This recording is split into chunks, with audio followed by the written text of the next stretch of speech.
Nah, eh, namun sebenarnya selain dari panjang gelombang optik, biasanya nih di soal-soal juga macam-macam ada panjang gelombang yang lain yang bisa diamati.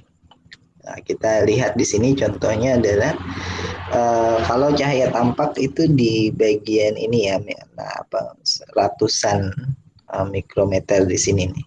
Ini cahaya tampak. Jadi cukup kecil sebenarnya jendela panjang gelombang dari gelombang elektromagnetik yang bisa diamati oleh mata kita. Nah, kalau panjang gelombangnya lebih panjang, nih panjang gelombang ya, panjang gelombangnya lebih panjang, berarti di sini kita punya infrared. Nah, di sini daerah infrared. Kemudian lebih panjang lagi, panjang gelombangnya kita punya microwave.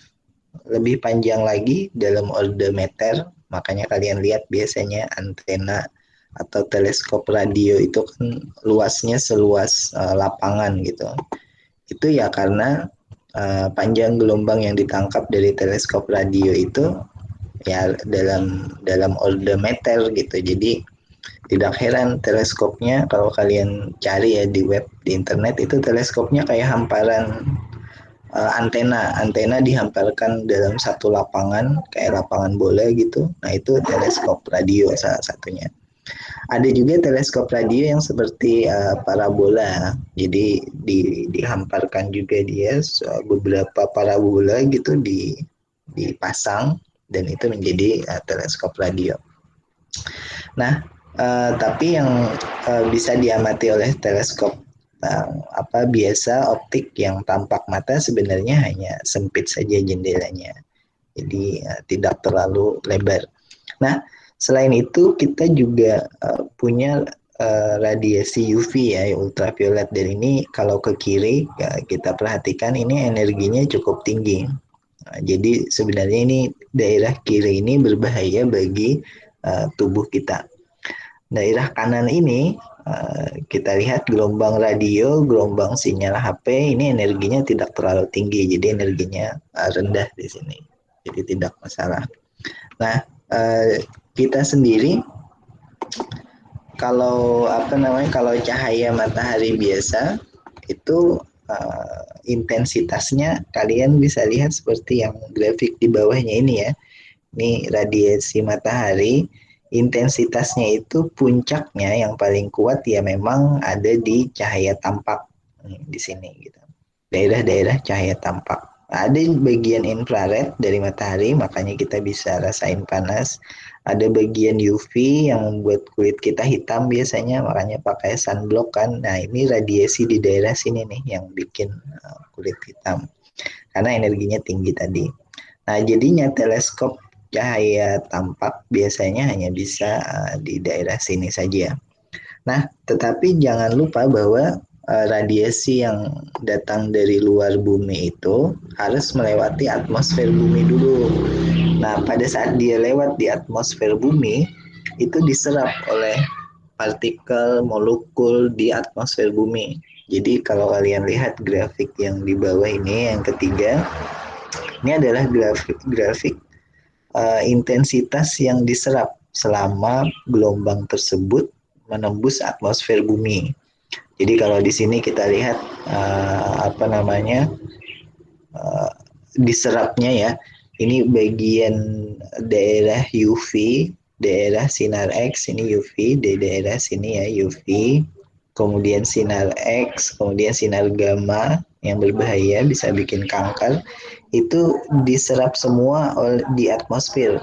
Nah, untungnya itu jadi kita di permukaan tanah ini, permukaan bumi terlindungi oleh atmosfer kita karena gelombang elektromagnetik yang sinar gamma, sinar X, sinar UV dari luar angkasa itu diserap semua. Ada yang diserap oleh ozon UV, ada yang diserap oleh molekul oksigen dan nitrogen di atmosfer X. Nah, itu sinar X dan sinar gamma. Nah, yang bisa kita lihat cahaya tampak. Makanya siang hari kan terang gitu karena mata kita melihat cahaya tampak yang hampir 100% nih diteruskan oleh atmosfer. Bagian infrared ini kebanyakan diserap oleh uap air. Jadi molekul air yang ada di udara, awan segala macam itu menyerap infrared. Jadi apa namanya, sebagian besar di sini infrared tidak ada. Microwave bisa diteruskan, jadi microwave tidak diserap oleh atmosfer bumi dan microwave bisa sampai ke permukaan tanah. Nah, pengaruhnya apa? Pengaruhnya kalau kita bikin teleskop di permukaan bumi harus melihat teleskop itu mau menangkap cahaya apa sih? Kalau di permukaan bumi dirancang teleskop yang menangkap sinar X, tentu tidak bisa karena sinar X masuk di atmosfer diserap semua sampai di permukaan tanah di teleskop kita sudah nol intensitasnya. Nah, makanya orang-orang merancang teleskop untuk sinar X itu dipasang di luar atmosfer bumi, jadi kayak satelit gitu. Kita tahu kan ada teleskop Hubble gitu di luar atmosfer bumi. Nah, itu dipasang di luar atmosfer bumi juga, cuman dia melihat sinar X. Jadi bukan cahaya tampak. Kalau Hubble teleskop kan cahaya tampak tuh.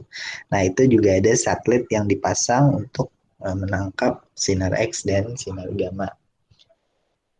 Nah, kemudian infrared juga. Infrared ada teleskopnya rasanya dipasang untuk melihat panjang gelombang infrared di luar atmosfer bumi. Jadi bukan di permukaan bumi. Nah, yang biasanya teleskop kita lihat besar di atas gunung itu adalah teleskop untuk cahaya tampak. Nah, gelombang radio teleskopnya juga bisa dipasang di permukaan tanah. Kenapa? Karena gelombang radio kalian lihat di sini tidak diserap oleh atmosfer bumi gitu. Jadi ada bagian yang akan diteruskan. Tunggu sebentar ya, aku angkat telepon dulu.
Oke, kita lanjutkan ya.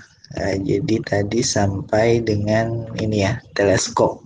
Nah, hmm, Makanya kita lihat teleskop yang ada di permukaan bumi itu teleskop di cahaya tampak dan teleskop di gelombang radio.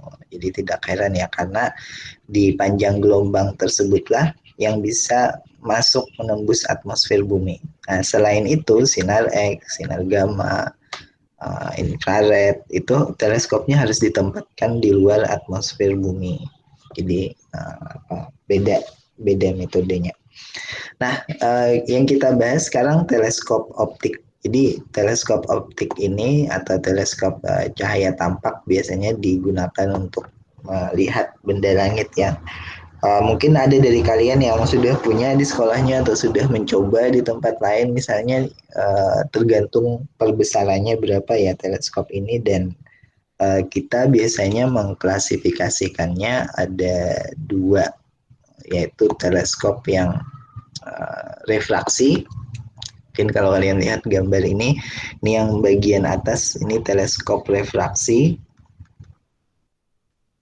yang bagian bawah ini teleskop refleksi atau reflektor ya, refleksi. Nah, bedanya jelas. Kalau teleskop refraksi itu lensa ya. Jadi kita menggunakan lensa di sini ada dua, ada tiga atau lebih, tergantung jenisnya yang lebih spesifik. Kalau refleksi kita menggunakan cermin. Nah, ini cerminnya ada di bagian ujung belakang. Ini contohnya ya. Jadi ada cermin yang lain, tapi juga ada lensa ya di sini, lensa untuk eyepiece-nya atau okular.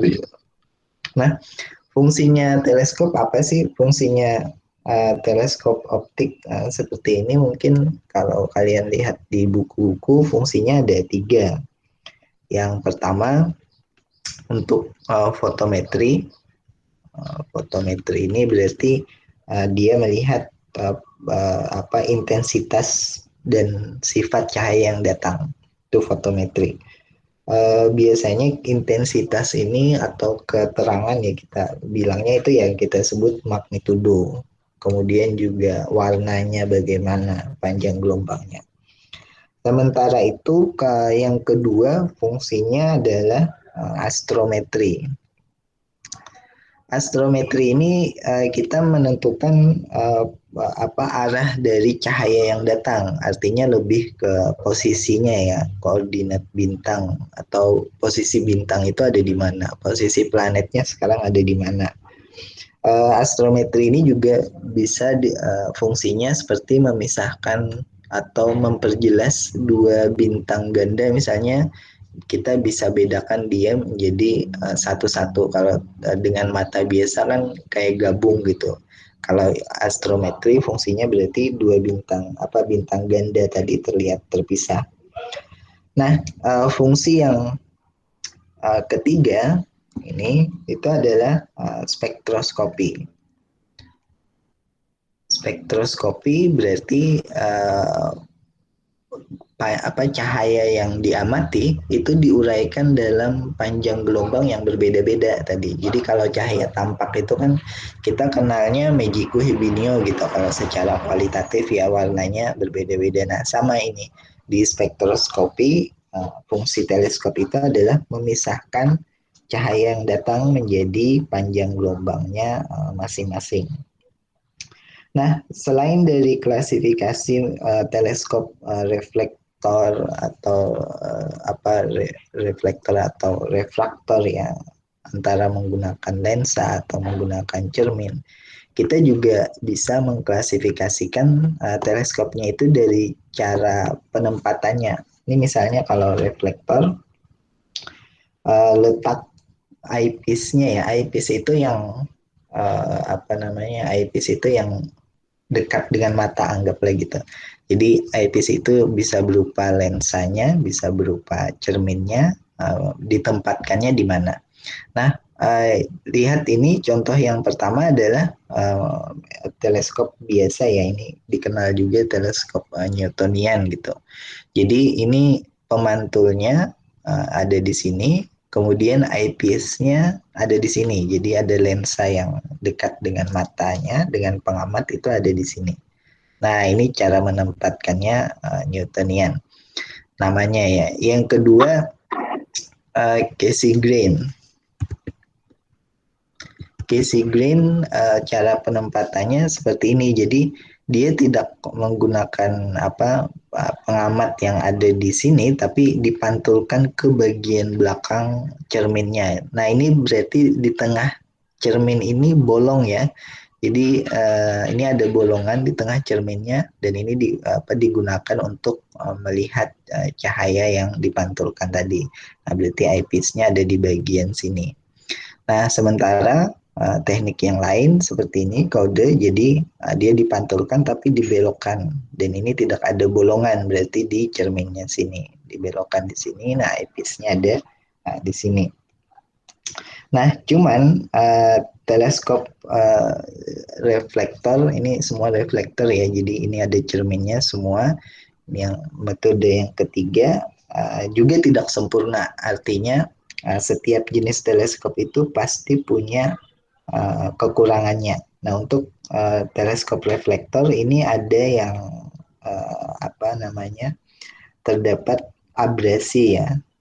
Efek abrasi ini akibat apa? Jadi kalau kita biasanya belajar tentang teleskop atau tentang kalau di sekolah mungkin tentang lensa, itu kita kenal ada lensa itu lensa atau cermin ya. Ada kita kenal cermin cembung gitu atau cermin cekung. Nah, cermin cekung itu biasanya kayak gini gitu, cermin cekung. Kemudian dia punya titik fokus di sini misalnya fokusnya.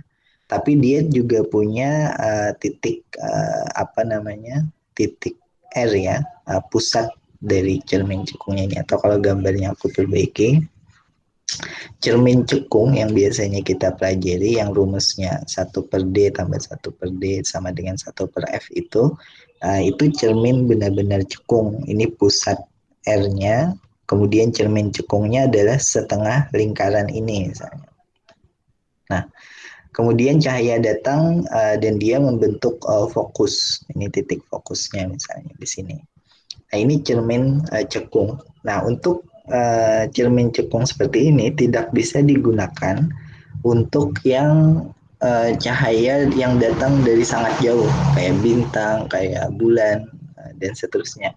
Kita bukan menggunakan cermin cekung yang kayak setengah lingkaran ini, seperti yang dipelajari di buku biasanya, tapi kita menggunakan cermin yang dia lebih ke parabola gitu. Jadi seperti ini ya, tidak terlalu cekung dan dan di sini kita bisa mendapatkan titik fokus yang sempurna gitu di satu titik. Nah, kalau kita gunakan cermin yang cekung yang biasanya, ini aku sebut aja cermin cekung untuk yang bola misalnya. Kalau ini cermin yang cekung yang parabola. Nah, untuk cermin cekung yang bola ini dia mengalami abrasi. Kenapa? Karena pada saat cahaya datang, difantulkannya tidak persis di titik F. Jadi kayak ada kayak berselisihan gitu tidak persis di titik F semuanya. Nah, kalau dia dibikin parabola, maka itu persis di titik fokusnya semuanya. Nah, tentu tidak semua teleskop bisa sempurna seperti cekung parabola ini ya. Jadi ada abrasi tadi, kekurangannya itu. Nah, ada korektornya juga, ada alat untuk mengkoreksinya juga. Nah, bagaimana dengan teleskop yang refraktor atau refleksi atau refraksi ya. Jadi untuk teleskop yang terdiri dari lensa seperti ini, lensanya ada 2. Nah, ini juga ada kekurangannya. Namanya adalah abrasi kromatis. Jadi abrasi yang di sini itu adalah abrasi yang kromatis, artinya yang terkait dengan warna. Nah, untuk abrasi yang kromatis ini kalau kalau kita lihat maka warna merah dengan warna jingga misalnya dia dipantulkan di titik fokus yang berbeda. Nah, itu kekurangannya untuk untuk teleskop dengan refraksi. Mungkin ada gambarnya. Nah, ini gambarnya. Jadi kalian lihat di sini abrasi kromatik, ini lensa ya, ada lensanya, kemudian cahaya masuk dari kanan. Nah, ini difokuskan, tapi ketika difokuskan, cahaya yang merah dengan yang ungu ini tidak nyambung atau tidak fokus di satu titik. Cahaya merah ada di depan, cahaya ungu agak ke belakangnya gitu. Nah, ini akan terlihat oleh pengamat itu kayak ada di pinggiran gambarnya ada kayak ada warna pelangi, kayak ada terpisah ya, buram gitu. Nah, ini bisa dikoreksi dengan menambahkan lensa dengan bentuk tertentu. Orang biasanya nyebutnya lensa akromatik gitu. Ada tambahan lensa ini nih. Nah, ini kekurangannya kalau dia menggunakan teleskop lensa. Nah, selain klasifikasi teleskop reflektor atau refraksi, kemudian ada kekurangannya seperti ini, juga ada klasifikasi teleskop berdasarkan cara cara menempatkannya ya. Ini cara menempatkannya misalnya. Bisa dibagi dengan cara menempatkannya itu cara orang-orang membangun teleskopnya atau mendudukkannya atau bahasa Inggrisnya mounting. Nah, mountingnya bisa altitude azimut itu yang apa namanya? Yang kanan ini ya, altitude azimut. Kemudian mountingnya bisa juga ekuatorial. Jadi ekuatorial ini kita sebut aja mounting ekuator ya bahasa Indonesianya. Kemudian ini yang altitude azimut. Apa gunanya mounting? Mounting itu kan cara kita memasang teleskopnya. Jadi kalau kalian lihat yang cara memasang teleskopnya disebut cara mountingnya ekuator, berarti teleskopnya bisa diputar seperti arah panah ini kayak gini, dan juga bisa diputar seperti arah panah ini. Jadi pergerakan benda langit diikutinya cuma bisa dengan arah yang seperti ini. Nah, kalau altitude azimut mounting, ini arah putarnya bisa seperti ini lebih kompleks, atau bisa seperti ini, diputar, dinaik turunkan ya, naik turun gini, dan juga bisa diputar yang kayak gini tadi yang bawah ini ya. Jadi ini altitude azimut. Nah, ini kalau berdasarkan cara mountingnya. Dan ini 360 derajat ya bisa diputar. Nah, pengamatan astronomi ini objek yang diamati itu sebenarnya bisa dikelompokkan menjadi dua. Jadi kalau ini kita bahas teleskopnya, nah secara pengelompokan objek yang diamati ada dua. Coba deh misalnya kita lihat di langit malam. Nah, biasanya kita bisa bedakan ada titik yang berkelap-kelip, ada titik yang tidak berkelap-kelip. Jadi bedanya ada ya, ada yang oh itu kayak kelap-kelip gitu. Itu apa? Kemudian ada juga yang tidak berkelap-kelip. Itu apa gitu. Nah, dua kelompok tadi terkait dengan ini. Kalau kalian lihat yang berkelap-kelip itu biasanya itu bendanya terlihat seperti titik saja. Artinya diamati di teleskop pun dia akan terlihat seperti titik saja. Nah, yang kedua adalah benda yang kita amati di teleskop dia punya luasan. Nah, contohnya banyak nih kalau punya luasan. Ini ada luasannya ya kalau diamati di teleskop. Biasanya bulan. Ini dengan mata pun kelihatan bulan itu bulat gitu, ada luasannya yang bisa dilihat. Contoh lain adalah planet. Planet ini juga punya luasan. Jadi bisa kita lihat. Contoh lain adalah galaksi.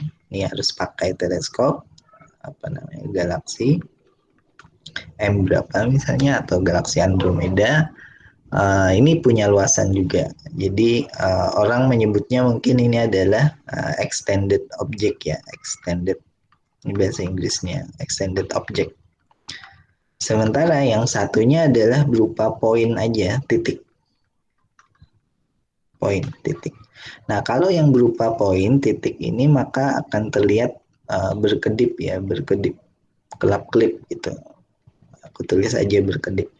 Tapi kalau yang extended object ini dia tidak berkedip. Nah, coba kalau langit malam lagi bersih, kalian lihat yang berkedip itu berarti benda yang secara astronomi itu objeknya hanya berupa titik. Contohnya apa? Bintang. Ini bintang bukan matahari ya. Matahari jelas extended object. Tapi bintang selain matahari itu berupa titik. Nah, objek titik ini kenapa dia berupa titik? Ya karena jaraknya sangat jauh. Nah, ketika dia hanya berupa titik cahayanya dan masuk ke atmosfer bumi, itu akan terganggu dengan adanya aliran udara di atmosfer bumi dengan molekul-molekulnya yang ada di atmosfer bumi dengan tekanannya juga, karena tekanan akan mempengaruhi kepadatan atmosfer sehingga dia tampak berkedip-kedip gitu. Nah, kalau extended object yang punya luasan itu tidak akan berkedip. Jadi kita bisa bedakan di langit malam. Kalau dia tidak berkedip, oh itu berarti planet gitu. Jadi kalian bisa cari di peta peta langit ya, itu ada softwarenya di HP biasanya. Kalian bisa lihat oh ini planet apa sih, karena kelihatan tidak berkedip, tapi kalau dia berkedip itu berarti bintang. Nah, ini tentang klasifikasi. Nah, sekarang kita bahas spesifikasi sebuah teleskop gitu. Jadi yang pertama mungkin yang paling kentara dari sebuah teleskop, spesifikasinya itu adalah satu itu adalah fokus ya, titik fokusnya. Titik fokusnya dalam sebuah teleskop akan menunjukkan perbesarannya juga nanti ya. Jadi titik fokus ini titik kita nyebutnya biasanya titik api, tempat seluruh cahaya difokuskan. Kenapa titik api? Karena kalau main lensa kan biasanya kita arahin ke matahari kemudian terbakar kalau fokusnya kuat. Nah, itu sebenarnya titik fokusnya atau titik api.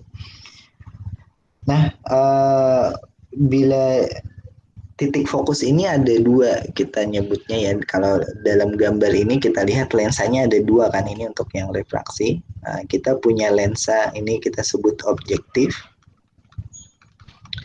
Yang ini kita sebut lensa okuler. Okuler.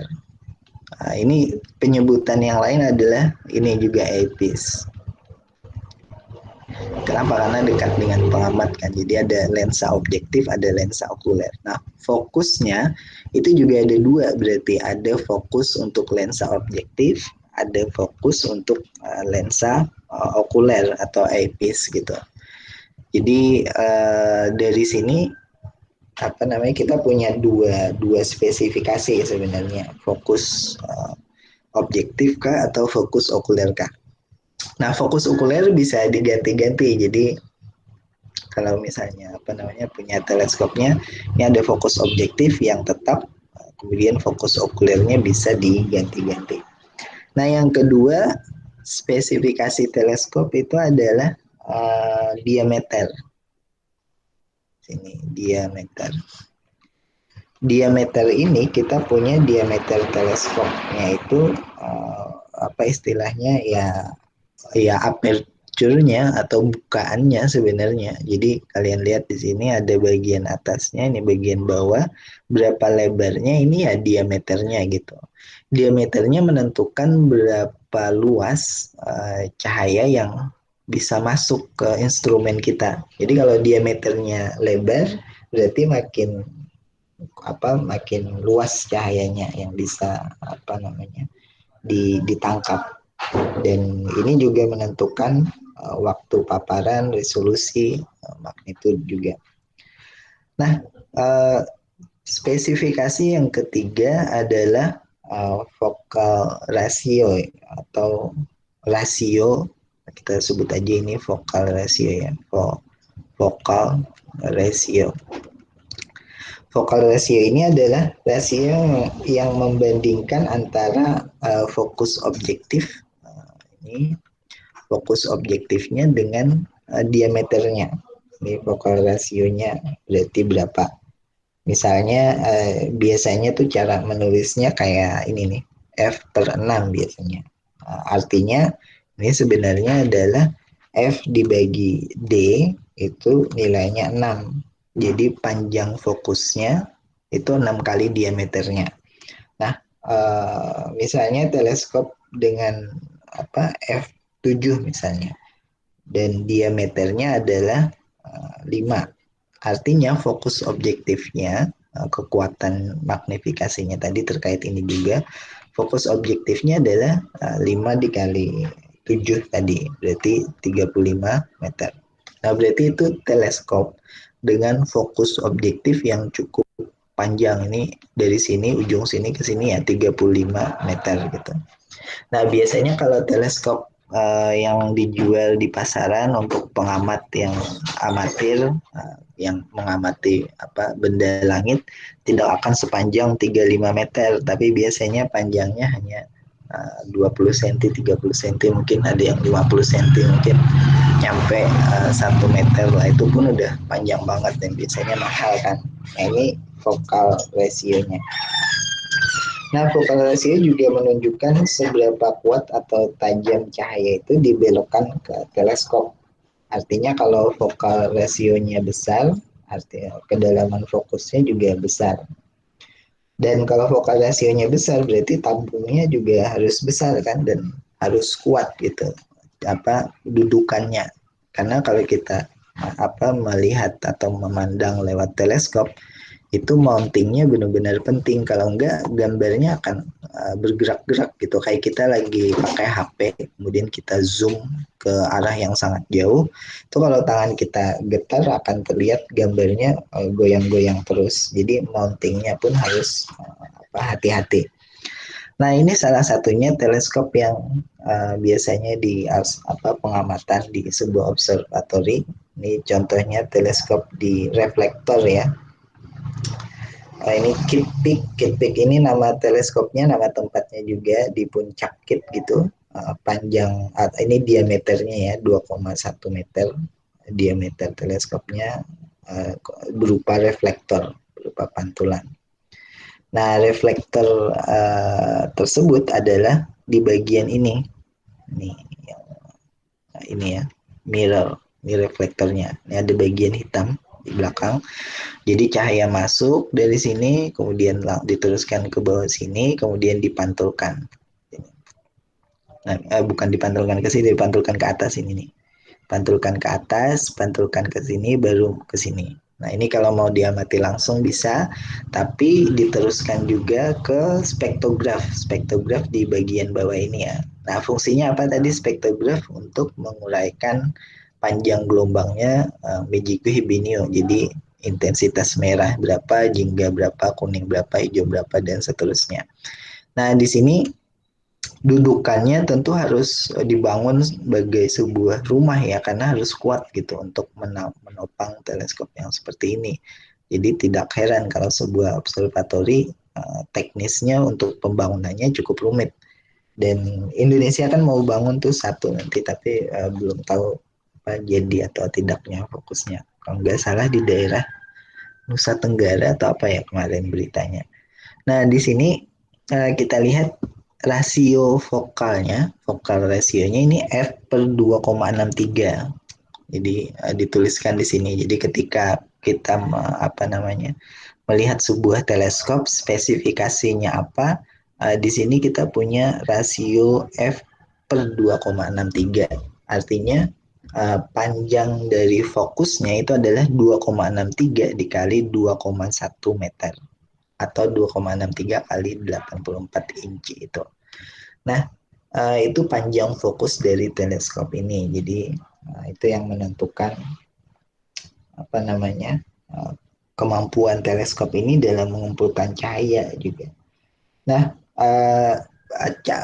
klasifikasinya ada dua terkait dengan rasio vokal ini. Yang pertama adalah teleskop dengan, ini aku tulis di samping sini aja ya, F per D-nya kecil, tanda panah ke bawah, itu biasanya lebih cepat mengumpulkan cahaya, sehingga dia digunakan untuk mengamati benda yang bergerak cepat di langit. Contohnya komet. Komet kan kalau pernah melihat komet, mengamati komet, planet juga. Planet itu selalu bergeser. Jadi tiap malam mungkin dari maghrib kalian lihat planetnya di arah timur misalnya, subuh planetnya udah bergeser ke arah barat gitu. Nah, itu planet karena dia terus bergerak. Kemudian juga keperluan astrofotografi untuk pemotretan ini. Nah, untuk teleskop dengan ya, rasio F dan D yang besar, ini juga teleskopnya tentu lebih lambat, namun lebih mudah mencari fokusnya. Jadi ini susah, lebih lambat itu maksudnya susah diarahkan ya gerak-geraknya. Jadi untuk melihat komet dan planet yang pergerakannya cukup cepat ini agak kesulitan. Nah, tetapi ini lebih mudah untuk memotret bintang, bintang atau galaksi. Galaksi. Nah, biasanya kalau kita ingin teleskop yang amatir, yang kita mau mengamati sendiri, mungkin cocoknya yang FD-nya yang ini ya, FD-nya yang kecil aja. Jadi jangan tergoda dengan iklan-iklan ini magnifikasinya atau perbesarannya besar gitu. Belum tentu itu yang baik untuk kita gunakan dalam mengamati komet atau planet. Nah, kita tentu tidak menggunakannya untuk mengamati galaksi atau bintang karena ini butuh yang perbesaran yang gede tadi ya. Tapi kalau ada planet, dia terus berubah posisinya tiap malam, kita mau amati cocoknya yang ini gitu, yang F, rasio fokalnya itu kecil aja. Jadi nggak perlu yang terlalu besar. Nah, kemudian parameter lain ini yang terkait dengan sebuah teleskop selain dari sudah tiga ya tadi sini. Satu adalah fokusnya, dua diameter, tiga fokal rasio. Parameter lain adalah yang kemarin kita sempat dapat soal itu juga, yaitu magnifikasinya atau perbesarannya. Kemarin mungkin di pembahasan soal ini bukan simbol M ya, kemarin mungkin bisa simbol omega kah, tergantung kita aja sih. Nah, kalau kita gunakan magnifikasi ini ada simbol M, berarti dia bisa dihitung dari rasio F objektifnya dibagi rasio F okulernya. Jadi FA ya tadi kita sebut atau A-piece-nya. Jadi rasio keduanya itu menentukan perbesaran dari citra yang ditangkap. Nah, parameter yang lain adalah medan pandang atau field of view ya, atau kita tulis bahasa Indonesia aja, medan pandang. Nah, medan pandang ini adalah lebarnya yang bisa kita amati. Kalau mata kita biasa ini medan pandangnya lebar sekali loh, jadi 180 derajat mata kita bisa melihat dari kiri sampai ke kanan. Kalau kalian pandang ke depan gitu 180 derajat itu tangan kalian di kiri dibentangkan, kalian bisa lihat tangan kalian kiri, dan tangan kanan kalian bentangkan juga, kalian masih bisa lihat tangan kanan kalian. Artinya kalau ini mata gitu memandang ke atas 180 derajat itu kayak gini jarak pandangnya. Jadi dari kiri ke kanan ya, benar-benar ini 180 derajat. Ini medan pandang mata kita sangat lebar. Nah, tetapi waktu mengamati di teleskop, medan pandang kita itu hanya sekitar 50 derajat sampai 70 derajat ya. Jadi tidak lebar lagi. Nah, ada satu besaran yang disebut medan pandang di sini. Dihitungnya adalah atau kita tulis aja MP misalnya, medan pandang itu adalah hitungannya 60 derajat dibagi magnifikasinya. Jadi tergantung magnifikasi teleskop tadi ya, medan pandang saat pengamatan, ini saat di sini nih, ini mata, saat mengamati medan pandang ini berapa sih lebarnya gitu, kiri kanannya, atas bawah sama aja sih. Nah, ini rumusnya 60 derajat dibagi M. Nah, parameter yang lain itu adalah ini mungkin ini juga muncul kemarin di soal, yaitu resolusi. Resolusinya berapa gitu. Resolusi ini kan kita terjemahkan kemampuan untuk memisahkan objek. Nah, biasanya objek yang sangat berdekatan dan jauh dari kita itu adalah objek bintang ganda misalnya. Nah, resolusi ini menentukan apakah setelah diamati lewat teleskop, bintang ganda yang tadinya kelihatan satu titik saja, ini misalnya satu titik, setelah lewat teleskop bisa teramati ternyata oh dia dua titik gitu. Nah ini resolusi, kemampuan untuk memisahkan objek ini. Nah resolusi itu bisa dihitung dari rumusan yang sederhana juga. Jadi resolusi sebuah objek misalnya sin resolusinya alfa R ya, kita menggunakan satuan ini apa simbol ini sin alfa R.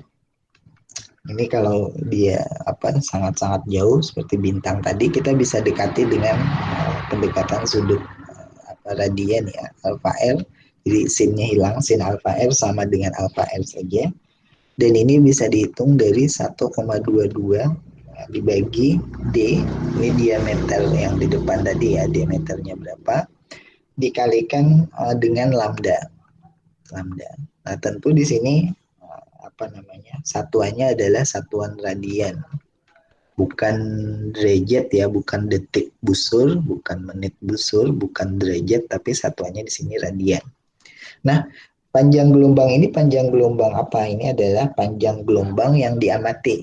Nah, biasanya di panjang gelombang tentu macam-macam ya yang diamati, mulai dari cahaya tampak 500 sampai 600 nanometer. Nah, tetapi biasanya diambil rata-rata panjang gelombangnya ini adalah di 550 nanometer gitu. Nah, ini rasanya kemarin di soal juga seperti itu. Nah, parameter selanjutnya adalah ini yang terkait dengan sebuah teleskop. Ini aku tuliskan di bagian sini ya. Parameter selanjutnya adalah kemampuan mengumpulkan cahayanya. Ini mungkin parameter yang ketujuh nih. Kemampuan mengumpulkan cahayanya, atau bahasa Inggrisnya kan light gathering power atau LGP. Light gathering power, kemampuan mengumpulkan cahaya. Nah, kemampuan mengumpulkan cahaya LGP ini bisa dihitung dari luasan teleskopnya, maksudnya luas lensa yang di depan ya. Luas, kita tulis aja misalnya luas aperture-nya. Biar ingat, aperture adalah yang bagian depan tadi, dibagi dengan luasan pupil. Ini luasan diameter mata kita sebenarnya. Jadi karena kita yang mengamati ya. Ini kalau pengamatannya langsung, jadi luas pupil. Tapi kalau pengamatannya menggunakan kamera, beda lagi masalahnya. Nah, anggaplah ini pengamatannya langsung. Jadi light gathering power-nya, kemampuan untuk mengumpulkan cahaya, itu dihitung dari luasan ini. Nah, kalau luasan kan dianggap lingkaran, berarti luasannya kan pi r kuadrat kan. R kuadrat gitu. Atau kalau mau diameter pun tetap setengah dikuadratkan gitu, pi setengah d kuadrat. Nah, tentu kalau rasio setengah dan pi-nya bisa dicoret, sehingga tinggal di sini diameter yang lensa depan tadi objektif dibagi dengan diameter pupil mata. Nah, diameter pupil mata kita tuh aperture-nya kecil aja. Nah, mungkin kalau diukur ya mungkin sekitaran 7 mm sampai 10 mm gitu. Jadi ini dp-nya kecil aja. Nah, diameter objektif ini tergantung dari teleskopnya tadi. Teleskopnya. Ini kemampuan mengumpulkan cahaya.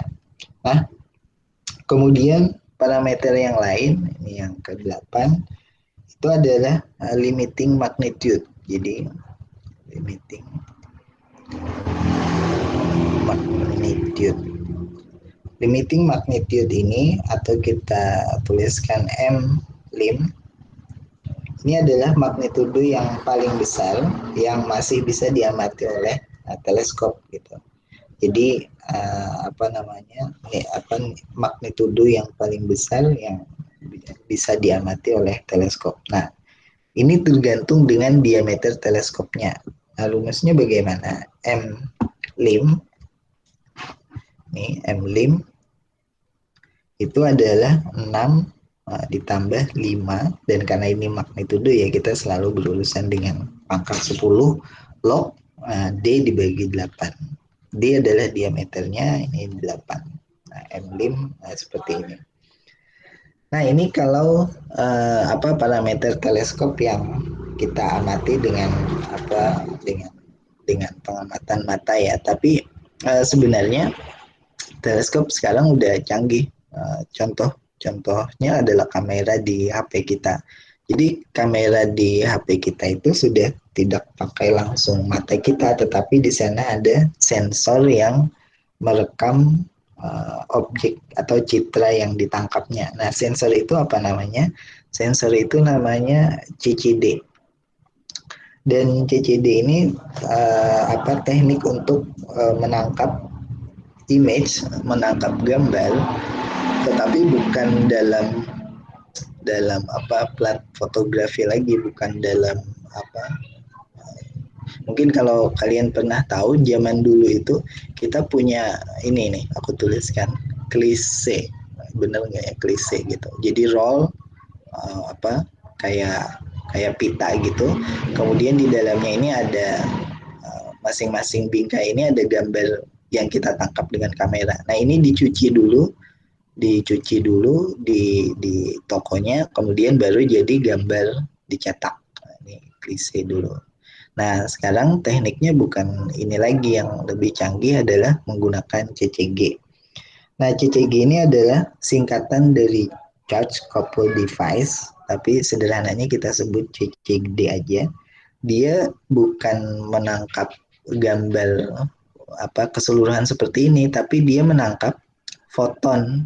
Nah, kalau kita ingat di pembahasan, mungkin udah pernah atau belum, jadi di pembahasan fisika modern, itu cahaya yang datang itu sebenarnya bisa kita lihat dia sebagai satu foton. Satu foton itu kayak satu paket gelombang ya, satu paket gelombang.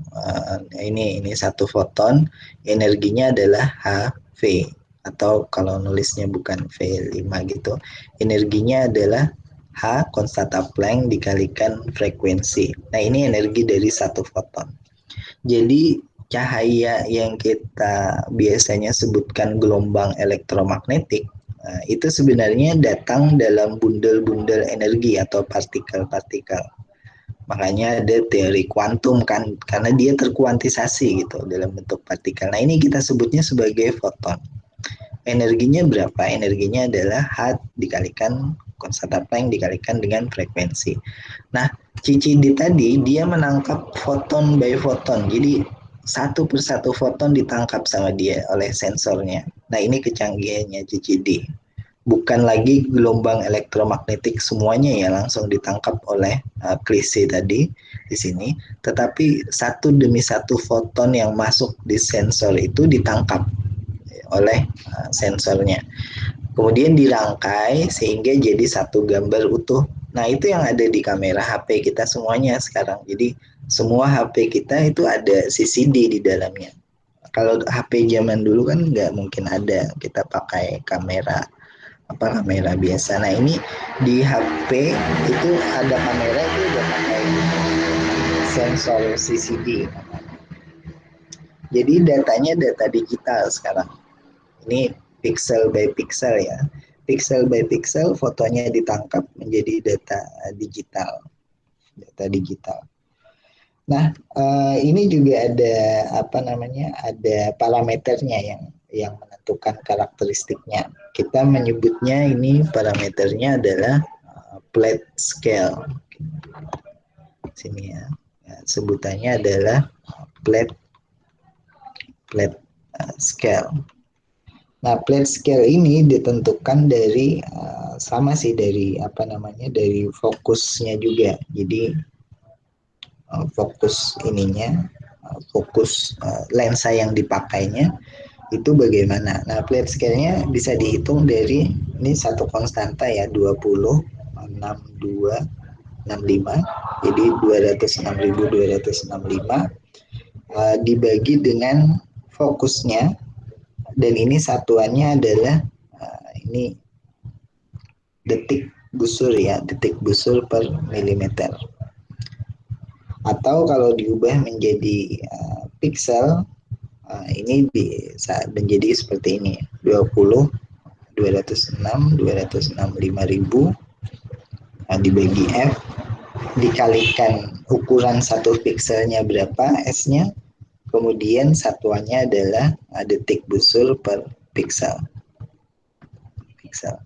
Nah, ini salah satu parameter yang ada di CCD. Jadi kita nyebutnya plat scale, atau kalau di Indonesia kan mungkin skala plat. Skala plat. Jadi skala plat cara hitungnya bagaimana? 206.265, ini bukan koma ya, bukan 206,265 bukan, tapi 206.265 dibagi F. Jadi nilainya berapa? Nah, selain itu, ini kalau CCD ditangkap, jadi bukan diamati oleh mata secara langsung. Selain itu juga ada cara lain untuk menangkap cahayanya. Mungkin tadi kita lihat yang di gambar teleskop ini ya. Ini kan yang lihat di bagian belakang ada spektograf katanya tulisannya. Jadi cahaya tadi selain bisa diamati oleh pengamat langsung dengan mata di sini, itu juga direkam spektografnya. Nah, spektograf tadi apa? Spektograf tadi alat untuk menguraikan panjang gelombang elektromagnetik itu ke posisi yang berbeda. Jadi mirip-mirip dengan abrasi kromatik ya. Ini merah dan ungu difokuskan di titik yang berbeda, tapi yang kali ini disengaja gitu, spektograf. Nah, contohnya mungkin diagram singkatnya seperti ini. Jadi ini ada lensa yang di bagian depan, kemudian ada prisma, dan prisma ini bisa digantikan menjadi kisi difraksi misalnya. Kisi difraksi juga bisa. Kemudian ada lensa untuk memfokuskan lagi, dan akhirnya di plat gambarnya itu akan terurai spektrumnya, Magico Hibernio gitu. Nah, ini spektograf kita menyebutnya ya. Spektograf. Fungsinya untuk apa? Fungsinya karena kadang cahaya tampak biasa saja yang kumpulan Magico Hibernio itu tidak terlalu banyak informasi yang bisa diamati dari situ. Tapi kalau kita bisa uraikan menjadi masing-masing panjang gelombang, maka kita akan bisa melihat karakteristik tertentu dari benda tersebut. Misalnya aja contohnya matahari. Nah, matahari itu kalau kita lihat dengan cahaya tampak saja ya seperti piringan bulat seperti ini, kemudian mungkin ada lidah api, kemudian ada bintik matahari, bintik hitamnya. Tetapi kalau di foto dalam sinar X misalnya, kalian bisa cari di internet matahari sinar X gitu, itu gambarnya akan sangat berbeda. Nah, bagaimana orang bisa memotret matahari dalam panjang gelombang di sinar X? Ya, caranya adalah salah satunya dengan memisahkan ini, atau misalnya bintang diuraikan dalam Magico Hibernio. Nah, itu salah satunya. Nah, kisi difraksi juga memiliki parameter. Ini parameter untuk kisi difraksi yang ada di bagian sini ya. Itu dihitung sebagai sebuah besaran R, yaitu resolusinya. Resolusi untuk kisi difraksi itu adalah rasio antara dua panjang gelombang yang bisa dipisahkan, yaitu antara lambda dengan dia bisa memisahkan, misalnya di sini lambda, yang di sini delta lambda. Jadi rasio duanya ini ya, lambda per delta lambda. Ini kekuatannya. Atau orde, tergantung dari orde difraksinya, yang kecil dikalikan dengan jumlah kisi atau jumlah ini kalau kisi difraksi kan dia kayak gini nih, ini ada kisi-kisinya di sini. Nah, ini berapa garisnya itu bisa dihitung resolusinya. M dikalikan N, jadi N tadi adalah jumlah garisnya. Oke, nah ini ada di dalam